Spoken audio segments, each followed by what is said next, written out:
Hepinize merhaba arkadaşlar. Bugün Aralık 2019'da kutu açılımını gerçekleştirdiğim Honor Online'ın incelemesini yapıyorum.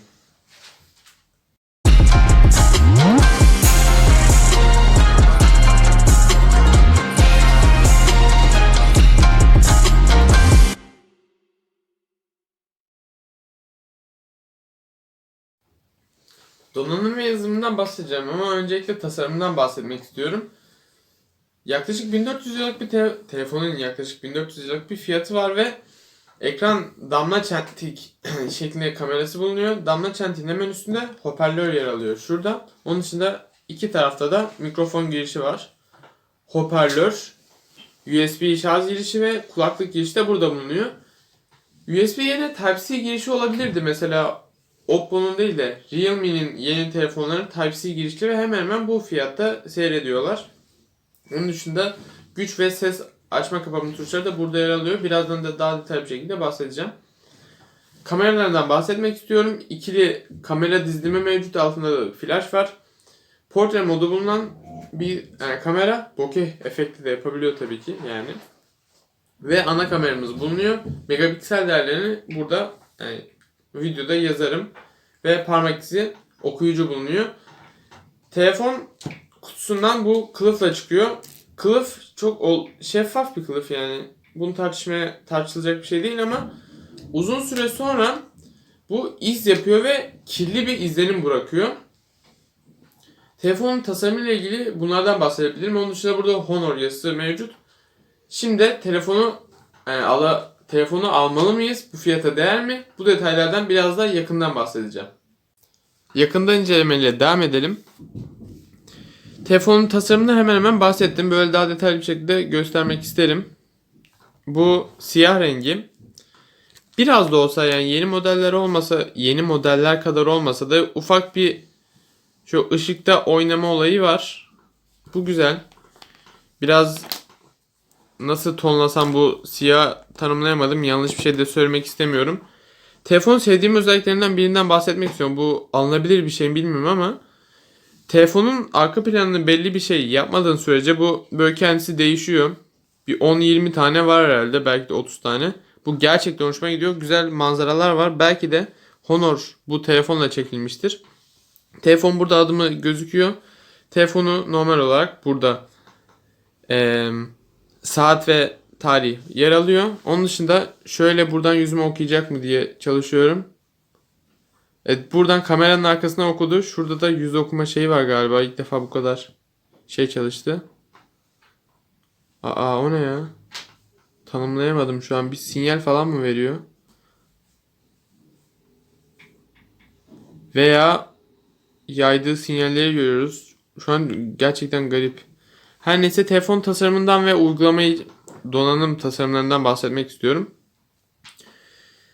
Telefonun dosyalar, sağlık, takvim gibi menüleri biraz daha sıcak renklerden tercih edilmiş. Bu konuda fazla söylenecek bir şey olduğunu düşünmüyorum. Sonuçta bu telefonu tercih ederken pek konuşulan bir şey değil. Menü arası geçişler oldukça rahat. Şöyle. Bu yeni güncellemeyle çok daha iyi oldu. Telefon böyle olmuyor. Onun dışında en önemli şeylerden biri buraya bahsedelim. Birazdan kameraya tekrar değiniriz. Bir önceki videoda kamera testleri de gerçekleştirmiştim. Burada birkaç tane özellik var. Süper güç tasarrufu bulunuyor. Onun dışında gezin düğmesi, kablosuz projeksiyon, ekran kaydı ve NFC özelliği bulunuyor. Süper güç tasarrufunda sevdiğim bir özellik var. O da mesela Samsung'dayken şöyle bir durum vardı. Sadece telefonun kendisinde olan uygulamaları kullanabiliyorduk. Mesela kamerayı kullanabiliyorduk, YouTube'u kullanabiliyorduk ama herhangi bir oyun kullanamıyorduk. Mesela farklı uygulamalar mevcut şu an. Reklam yapmak istemiyorum da farklı uygulamalar kullanabiliyoruz. Oyun da olabilir. Şu an telefonda oyun mevcut değil. En son Brawl Stars gibi oyunlar vardı. Videolarını da kanalda bulabilirsiniz. Yani demek istediğim telefon oyunu da iyice oynatıyor. İnternetiniz iyi ise rahat bir şekilde oyun oynayabilirsiniz. Onun dışında ayarlara bakmak isterim. Ayarları göstermek isterim. Dijital denge var çoğu telefonda da artık olduğu gibi. Ekran süresi yönetimi mevcut yine. Akıllı yardım, güvenlik ve gizlilikle ilgili yüz tanıma ve parmak izi mevcut. Yüz taramada bir kişi kaydedebiliyor ama burada kameranın arkasından benim yüzümü tanıdı. Bu gerçekten güzel bir mesafe diyebilirim. Sonuçta yüz taramada yakından açıyoruz telefonu ve yakından kullanıyoruz. Kameraya geçelim. Fotoğrafta akıllı yapay zeka olduğu için bu yapay zeka, şu an internet kapalı olduğu için tekrar açamadım. Yapay zeka yemekleri ve farklı cisimleri tanıyabiliyor. Ben bir yemekleri tanıyabildiğini fark ediyorum. Çünkü yemek fotoğrafları çektim. Mesela şu son fotoğraflardan bakalım.